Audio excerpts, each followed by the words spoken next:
اب ایک اور سوال ہے، وہ بھی شاید آیا تھا جو میں نے کہا آئے گا، گیس کی چوری کے ذریعے کھانے کا حکم اور بجلی پانی، یعنی مطلب گیس چوری کی ہوئی ہے آپ نے اور کھانا پکا رہے ہیں، بجلی چوری کی ہوئی ہے اور اسی گھر میں لائٹ جلا کر آپ مثلا عبادتیں کر رہے ہیں، درست؟ یا پانی چوری کا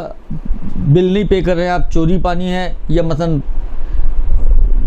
جس صورت میں سینکشن پمپ جائز نہ ہو اور آپ نے لگایا ہوا اور پانی چوری کر رہے ہو آپ، تو اس پانی کا حکم۔ دیکھیں اصل چیز جو ہے وہ یہ ہے کہ وہ چوری حرام ہے، بجلی کی چوری حرام، گیس کی چوری حرام، مثلا پانی کی چوری حرام، لیکن اس کے جو استفادات ہیں، مثلا یا آپ وضو کر کے نماز پڑھ رہی ہیں، یا مثلا فرض کریں اس کے نیچے آپ نماز اس روشنی اور پنکھے کے نیچے کھڑے ہو کے نماز پڑھ رہی ہیں، یا اس گیس پہ کھانا پکایا، اب اس کھانا کھانے کا مسئلہ، تو یہ کوئی مشکل نہیں ہے، یہ جائز رہیں گے۔ وہ اپنی جگہ پر حرام رہے گا، یہ اپنی جگہ پر جائز رہیں گے، اس کی حرمت سے ان کے جواز کے اوپر کوئی اثر نہیں پڑے گا، درست جی؟ اس کا بھی یہی مسئلہ ہے، مسئلہ ایک ہی رہے گا۔ اب یہ کنڈے گھر میں لگے ہوئے ہیں یا مسجدوں میں لگے ہوئے ہوں، مسئلہ ایک ہی رہے گا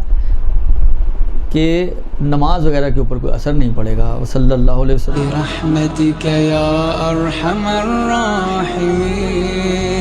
وصلی اللہ علی محمد و